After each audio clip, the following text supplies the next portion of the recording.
हुजूर जी और बाबा जी की प्यारी साथ संगत जी, आप सभी को प्यार भरी राधा स्वामी जी। गुरु प्यारी साथ संगत जी, आज की ये बात सिर्फ एक खबर नहीं है, बल्कि हमारे लिए आत्मचिंतन का एक गहरा अवसर है।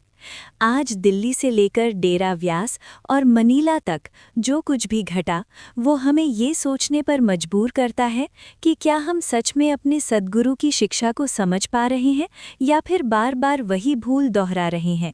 एक ओर बाबा जी की नाराजगी ने पूरे माहौल को झकझोर दिया, तो दूसरी ओर हुजूर जी के प्रेम, विनम्रता और स्पष्ट उत्तरों ने परमार्थ का असली अर्थ समझाया।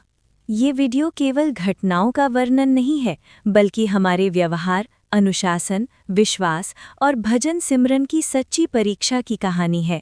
मैं आपसे निवेदन करता हूँ कि इसे केवल सुनिए नहीं, बल्कि अपने भीतर उतारने की कोशिश कीजिए, क्योंकि इन शब्दों में हमारे लिए सीख भी है, चेतावनी भी है और अपार प्रेम का संदेश भी। आज दिल्ली में एक बहुत बड़ी और चौंकाने वाली घटना घट गई। आज बाबा जी दिल्ली से बेहद नाराज होकर सीधे डेरा व्यास पहुंच गए। बाबा जी ने साफ शब्दों में कह दिया कि अब मैं यहाँ सवाल जवाब नहीं करूंगा। बाबा जी के इस एक फैसले से वहां की पूरी कमेटी को शर्मिंदगी का सामना करना पड़ा। आखिर वो कौन सी बात थी जिसने बाबा जी को इतना आहत कर दिया? ये सारी सच्चाई मैं आज आप सभी के साथ साझा कर रहा हूँ। सिर्फ आज ही नहीं, कल शाम को भी बाबा जी बहुत ज़्यादा नाराज़ हो गए थे। इसी बीच उधर हुजूर जी ने भी एक ऐसा बड़ा कदम उठा दिया जिसने सबको हैरान कर दिया। दोनों खबरें बेहद अहम हैं और दोनों को ध्यान से सुनना बहुत ज़रूरी है। इसलिए मैं आपसे निवेदन करता हूँ कि पूरा वीडियो अंत तक ज़रूर सुनिए। कल बाबा जी ने दोपहर करीब 3:15 बजे डेरा व्यास से दिल्ली के लिए उड़ान भरी थी और लगभग उसी समय दिल्ली पहुंच भी गए थे। कल बाबा जी ने दिल्ली के बीचों बीच स्थित पूसा रोड सेंटर में संगत को दर्शन दिए। ये सेंटर बहुत पुराना और ऐतिहासिक माना जाता है। हुजूर महाराज जी के समय में भाटी से पहले यही सबसे बड़ा सेंटर हुआ करता था। कल जब बाबा जी वहां पहुंचे तो शाम करीब 4 बजे के आसपास वे दर्शन दे रहे थे। अंदर संगत की लाइनें लगी हुई थी और संगत की संख्या बहुत ज्यादा हो चुकी थी। माहौल पूरी तरह भावनाओं से भरा हुआ था। संगत बैठी हुई थी, लेकिन भीड़ का दबाव इतना बढ़ गया कि हालात संभालना मुश्किल हो गया। गेट पहले ही बंद कर दिए गए थे, फिर भी रश इतना ज़्यादा हो गया कि कुछ बीबियां अपनी जगह से उठने लगी। जिस लाइन से होकर बाबा जी को आगे जाकर दर्शन देने थे, उसी दौरान बाबा जी वहीं से वापस लौट आए और दर्शन नहीं हो पाए। इसके बाद रात को बाबा जी को एक शादी समारोह में जाना था। क्योंकि संत महापुरुष भी अपने सामाजिक कर्तव्यों में शामिल होते रहते हैं, लेकिन कुछ संगत के लोग वहां भी पहुंच गए, जो बिल्कुल अनुचित था। इन सारी घटनाओं के कारण बाबा जी कल भी नाराज हो गए, खासकर तब जब संगत के बीच से कुछ बीबियां बार बार उठने लगी और व्यवस्था बिगड़ती चली गई। इसी वजह से बाबा जी कल भी नाराज हुए, लेकिन फिर भी बाबा जी ने संगत को एक और मौका दिया।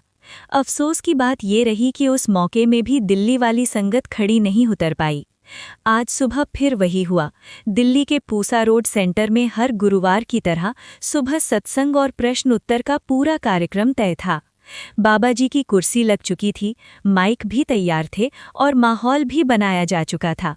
लेकिन संगत की तरफ से इतनी अव्यवस्था और इतनी ज्यादा हलचल होने लगी कि बाबा जी उस माहौल को देखकर बिल्कुल भी प्रसन्न नहीं हुए। जिस शांति और अनुशासन की उम्मीद थी, वो कहीं नजर नहीं आई।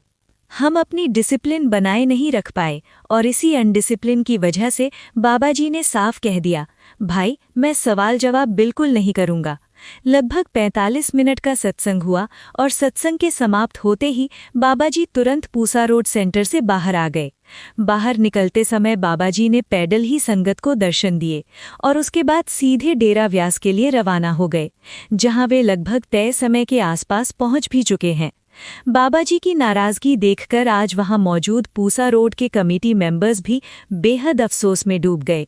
बाबा जी ने उन्हें भी 2 टूक शब्दों में दोहरा दिया कि अब कोई प्रश्न उत्तर नहीं होंगे। ये सुनते ही उनके चेहरे उतर गए और दिल भी उदास हो गया, क्योंकि ये सब हमारी ही कमी और लापरवाही का नतीजा था। वहां मौजूद सेवादार भी बहुत ज्यादा उदास हो गए थे। बाबा जी पूरी खुशी और प्रेम के साथ दर्शन देने आए थे। जिस लाइन में कल बाबा जी नहीं जा पाए थे, आज उसी लाइन में भी बाबा जी ने एक एक करके सबको दर्शन दे दिए। इसके बाद बाबा जी ने सभी को राधा स्वामी कहा, कार में बैठे और वहां से रवाना हो गए। कुछ संगत की वजह से जो अनुशासन टूटा, उसका असर ये हुआ कि बाबा जी के जाने के बाद कई लोग फूट फूट कर रोने लगे और गहरा अफसोस जताने लगे। बाबा जी जब आते हैं तो अपने साथ खुशियां और प्यार लेकर आते हैं, लेकिन हम जाने अनजाने ऐसे काम कर बैठते हैं जिनसे वही प्यार हमसे दूर चला जाता है। उनका प्यार मिले या ना मिले, उनकी खुशी नसीब हो या ना हो, लेकिन हम उनकी नाराजगी जरूर अपने हिस्से में ले बैठे। आगे बाबा जी को भाटी जाना था, लेकिन बाबा जी ने साफ कह दिया, भाई अब मैं सीधे डेरा ही जाऊंगा, भाटी नहीं जाऊंगा। यही छोटी छोटी बातें हमें हमारे सद्गुरु से दूर कर देती हैं, जबकि हम तो वहाँ सिर्फ उनकी खुशी लेने गए थे। जिन बातों से बाबा जी हमें रोकते हैं, जिन कामों के लिए कहते हैं कि ये मत करो, वही बातें हम बार बार दोहरा देते हैं। सवाल जवाब से जुड़ी वीडियो पहले भी बहुत वायरल हो चुकी है। हम सब ने उसे देखा भी है और सुना भी है, फिर भी हम सबक नहीं ले पाए। बाबा जी खुद कहते हैं, भाई जब मैं भोगों में जाता हूँ, शादियों में जाता हूँ, तो तुम लोग क्या करते हो, मेरे पीछे पीछे पहुँच जाते हो। बाबा जी साफ शब्दों में समझाते हैं कि जब तक देने की इच्छा ना हो, तब तक कोई भी देने के लिए नहीं खोलता। ये शब्द बाबा जी के हैं, मेरे नहीं। सोचने वाली बात यह है कि अगर सामने वाला देना ही नहीं चाहता, तो क्या हम जबरदस्ती उससे कुछ ले पाएंगे? यही हमारी हालत बन जाती है। इसीलिए ऐसी बातें हमें समझने के लिए बहुत ज़रूरी हैं। हम तो खुशी लेने गए थे, लेकिन अगर हम खाली हाथ घर लौट आए तो फिर जाने का फायदा ही क्या रहा? इसी बात को पलटू साहिब ने कहा था, संत सबको देता है, लेता नहीं कोई। लेकिन सच्चाई ये है कि हम लेने वालों में भी नहीं रहे, क्योंकि हम सच में लेना ही नहीं चाहते। फिर जब वही दाता हमसे नाराज हो जाता है या हम पर सख्ती करता है, तो हम रोना धोना शुरू कर देते हैं। इसीलिए नाराजगी इकट्ठा करने की बजाय खुशी बटोरने की कोशिश करनी चाहिए। उधर आज हुजूर जी ने फिलीपींस के मनीला में संगत को दर्शन दिए, प्रश्नोत्तर किए, पैदल दर्शन भी दिए और करीब आधे घंटे का सत्संग भी कराया। हुजूर जी ने संगत को खुले दिल से दीदार बख्शे और बहुत बड़ी संख्या में संगत दर्शन करके भावुक हो उठी। आज मनीला में संगत बेहद खुश नजर आई। वहीं एक सवाल ऐसा भी आया जब एक विदेशी भाई ने हुजूर जी से पूछा, हुजूर जी आप बाबा जी को साथ लेकर क्यों नहीं आए? ये सुनते ही हुजूर जी ने बहुत विनम्रता से उत्तर दिया और कहा, बाबा जी हमारे गुरु हैं, जैसा उनका हुक्म होता है मैं बस वही मानता हूँ। आज मनीला में जो भी प्रश्नोत्तर हुए हैं, परमार्थ की असली कुंजी एक मजबूत और अडिग विश्वास होता है। कई बार हमारे मन में अपने सद्गुरु को लेकर भी संशय आ जाता है, लेकिन यही वो समय होता है जब भजन सिमरन हमें भीतर से शक्ति देता है। भजन सिमरन के माध्यम से ही हमारे अंदर सच्चा प्रेम जागृत होता है। मगर हमारी हालत ये है कि जरा सा दुख या थोड़ी सी परेशानी आते ही हम डगमगा जाते हैं। परमार्थ के मार्ग पर टिके रहना आसान नहीं होता, लेकिन यही स्थिरता हमें अंदर से मजबूत बनाती है। जब तक हम डगमगाते रहेंगे, तब तक गलतियां भी होती रहेंगी। कल भी महाराज जी की एक रूहानी सीख सामने आई, जिसमें महाराज जी समझा रहे थे कि परखने वाला भी वही मालिक है और परख के काबिल भी वही हमें बनाता है। वो मालिक सेवक के अंदर ही बैठा हुआ है और असल में हर जगह वही है, वही स्वयं है।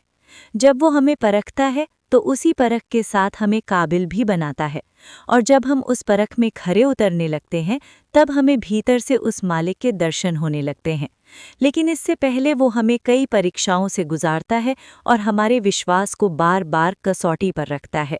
वो तब तक कसता रहता है जब तक हमारे अंदर की हर खमी ठीक न हो जाए और हम पूरी तरह उसके योग्य न बन जाएं। यही परमात्मा का गुण है, क्योंकि परमात्मा स्वयं शुद्ध है।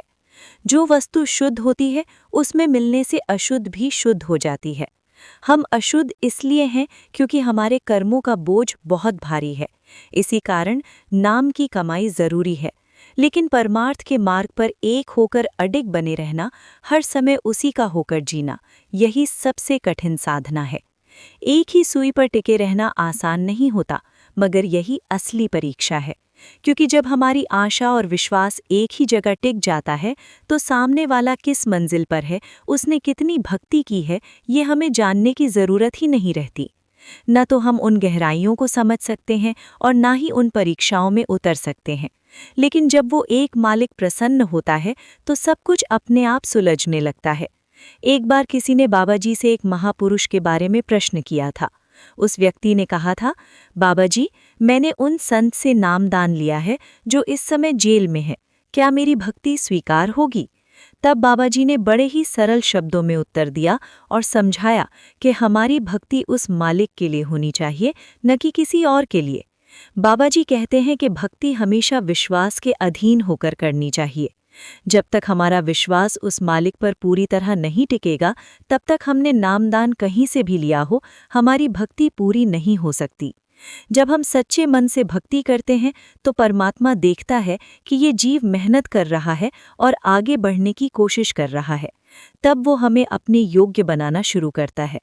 लेकिन अक्सर ऐसा होता है कि ज़रा सा दुख आ जाए, बच्चे बीमार पड़ जाएं, आमदनी कम होने लगे या घर में तंगी आने लगे तो हमारा विश्वास तुरंत डगमगा जाता है। यहीं पर हमारी असली परीक्षा शुरू होती है। कभी हम मंदिरों के चक्कर लगाने लगते हैं, कभी गुरुद्वारों में माथा टेकने लगते हैं, तो कभी मस्जिदों की ओर दौड़ पड़ते हैं, जबकि वो मालिक तो हर जगह मौजूद है। मालिक एक ही है, लेकिन जब हमारा विश्वास एक जगह टिकता ही नहीं, तब उलझन पैदा होती है। जैसे एक इंसान की एक ही पत्नी होती है, अगर उसकी कई हों तो समाज क्या कहता है, और जिनके कई पति हों उनके लिए भी समाज क्या कहता है, ये हम सब जानते हैं। उन शब्दों को यहाँ दोहराने की ज़रूरत नहीं है। ये सारी बातें हमें समझाने के लिए उदाहरण के रूप में कही जाती हैं, ताकि हम इनसे सीख सकें। जब हम सीख नहीं लेते तो वही मालिक हमें बार बार उन्हीं परिस्थितियों से गुजारता है, ताकि हमारी समझ जागे। इसीलिए हमें इन बातों पर गंभीरता से विचार करके उसके योग्य बनना चाहिए। हम तभी उसके लायक बनेंगे जब अपने सिर को पूरी तरह उसके चरणों में झुका देंगे। चरण शरण गहूँ मेरे प्यारे। जब कर्मों की जागृति होती है तो भीतर चेतना आने लगती है। हमारा कर्म है भजन सिमरन करना और उसका कर्म है हम पर दया करना। उसकी दया अपार है, फिर भी कई बार हम ऐसे हालात में आ जाते हैं जहां उसे मनाने की ज़रूरत पड़ती है। इसी भाव को बुल्ले शाह जी ने अपने शब्दों में जताया था। दिन में भी रोए, रात में भी रोए, बार बार पुकार लगाई और अपने मालिक को मनाने की कोशिश करते रहे। बुल्ले शाह जी बार बार यही पुकारते रहे, मैं तो भूलन हूँ साईं, मुझे माफ़ कर दो, मुझे बख्श लो। सच यही है कि जब तक हम उसे भूल कर बैठे रहते हैं तब तक ये दुनिया हमें नचाती रहती है। जब तक हमारे दिल में दुनिया का मोह है, माँ बाप का लगाव है, भाई बहनों का खिंचाव है, तब तक वो मालिक पूरी तरह हमारे भीतर वास नहीं कर पाता। इसीलिए कहा गया है, एक दिल लाखों तमन्नाएं। जहाँ दिल कई तरफ बटा हो, वहाँ उस दिलबर तक पहुँचने का रास्ता कैसे मिलेगा? तो कभी मस्जिदों की ओर दौड़ पड़ते हैं, जबकि वो मालिक तो हर जगह मौजूद है। मालिक एक ही है, लेकिन जब हमारा विश्वास एक जगह टिकता ही नहीं, तब उलझन पैदा होती है। जैसे एक इंसान की एक ही पत्नी होती है, अगर उसकी कई हों तो समाज क्या कहता है, और जिनके कई पति हों उनके लिए भी समाज क्या कहता है, ये हम सब जानते हैं। उन शब्दों को यहाँ दोहराने की ज़रूरत नहीं है। ये सारी बातें हमें समझाने के लिए उदाहरण के रूप में कही जाती हैं, ताकि हम इनसे सीख सकें।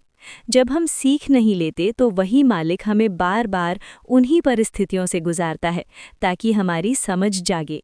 इसीलिए हमें इन बातों पर गंभीरता से विचार करके उसके योग्य बनना चाहिए। हम तभी उसके लायक बनेंगे जब अपने सिर को पूरी तरह उसके चरणों में झुका देंगे। चरण शरण गहूँ मेरे प्यारे। जब कर्मों की जागृति होती है तो भीतर चेतना आने लगती है। हमारा कर्म है भजन सिमरन करना और उसका कर्म है हम पर दया करना। उसकी दया अपार है, फिर भी कई बार हम ऐसे हालात में आ जाते हैं जहां उसे मनाने की ज़रूरत पड़ती है। इसी भाव को बुल्ले शाह जी ने अपने शब्दों में जताया था। दिन में भी रोए, रात में भी रोए, बार बार पुकार लगाई और अपने मालिक को मनाने की कोशिश करते रहे। बुल्ले शाह जी बार बार यही पुकारते रहे, मैं तो भूलन हूँ साईं, मुझे माफ़ कर दो, मुझे बख्श लो। सच यही है कि जब तक हम उसे भूल कर बैठे रहते हैं, तब तक ये दुनिया हमें नचाती रहती है। जब तक हमारे दिल में दुनिया का मोह है, माँ बाप का लगाव है, भाई बहनों का खिंचाव है, तब तक वो मालिक पूरी तरह हमारे भीतर वास नहीं कर पाता। इसीलिए कहा गया है, एक दिल लाखों तमन्नाएं। जहाँ दिल कई तरफ बटा हो, वहाँ उस दिलबर तक पहुँचने का रास्ता कैसे मिलेगा? असली रास्ता तीसरी आंख का है। जब हमारी सूरत सुषुम्ना नाड़ी के रास्ते ऊपर उठती है, तब हम इन रिद्धि सिद्धियों और बाहरी आकर्षणों से आगे बढ़ना शुरू करते हैं। जब हम 6 चक्रों को पार करके 7वें चक्र तक पहुंचते हैं, तभी आगे की यात्रा शुरू होती है। लेकिन परमात्मा की आत्मा, उस कुल मालिक की रूह को इन सब रास्तों से होकर नहीं गुजरना पड़ता। उसका उद्देश्य तो सिर्फ इतना है कि हम इस 84 की जूनी से जल्द बाहर निकल सकें। भजन सिमरन की शुरुआती कमाई बहुत धीमी लगती है, इतनी धीमी कि कभी-कभी कीड़े से भी धीमी प्रतीत होती है। तब मन में ये ख्याल आता है कि शायद मेरे साथ कुछ भी नहीं हो रहा। लेकिन धीरे-धीरे अनुभव होने लगते हैं और उन्हीं अनुभवों के साथ हमारा विश्वास भी बढ़ने लगता है। यही रास्ता है, यही प्रक्रिया है, जिसे धैर्य और भरोसे के साथ तय करना पड़ता है। कई बार ऐसा भी होता है कि अनुभव आते-आते रुक जाते हैं। वो मालिक देखता है कि ये इंसान अब स्वाद के लिए मुझे याद कर रहा है या बिना स्वाद के भी मुझे याद रख पाता है। असल बात यही है, ये दुनिया मतलब पर चलती है। हम रिश्ते निभाते हैं, रिश्तेदारों के घर जाते हैं, दोस्तों से मिलते हैं, कारोबार करते हैं। हर जगह कोई ना कोई मतलब जुड़ा होता है। लेकिन ज़रा सोचिए, बिना मतलब के हम कितनों को फ़ोन करते हैं? जब हम बिना किसी स्वार्थ के उस मालिक को याद करना नहीं सीखेंगे, तब तक रूहानियत से हमारा रिश्ता गहरा नहीं होगा। हम 84 से पार होना चाहते हैं। ये भी एक चाह है और ये भी एक तरह का मतलब ही है। सच तो ये है कि मतलब के बिना दुनिया चलती ही नहीं। एक बार किसी ने सवाल किया था कि बाबा जी से जुड़ना भी तो एक मतलब ही है। हाँ, ये बात सही है, लेकिन दुनिया के मतलब से कहीं ज्यादा सुंदर ये परमार्थ का मतलब है, क्योंकि ये हमें गुणों की ओर ले जाता है। ये सारा संसार उन्हीं गुणों के आधार पर बना हुआ है।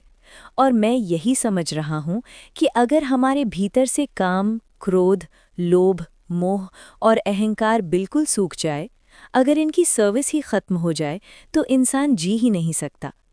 बाबा जी ये बात कई बार साफ शब्दों में कह चुके हैं कि काम, क्रोध, लोभ, मोह कभी पूरी तरह समाप्त नहीं होते। ये हमेशा मनुष्य के भीतर किसी न किसी रूप में जागृत रहते हैं। लेकिन जब मैं भजन करता हूँ, जब भीतर से दर्शन होने लगते हैं, तब इन विकारों का स्तर बहुत नीचे आ जाता है और ये मेरे वश में आने लगते हैं। पर अगर मैं ये सोचने लगूं कि मुझे भजन हो गया है, मुझे अंदर से दर्शन मिल गए हैं, इसीलिए मैं इन चीज़ों से पूरी तरह मुक्त हो गया हूँ, तो ये मेरी बहुत बड़ी भूल होती है। इन चीज़ों से पूरी तरह मुक्त होना मेरे बस की बात नहीं है, क्योंकि परमात्मा की जो ताकत है, जो उसकी मौज है, वो बहुत ही अलग और गहरी है। परमात्मा खुले पर्दे वालों को भी कहीं भी कभी भी परख सकता है।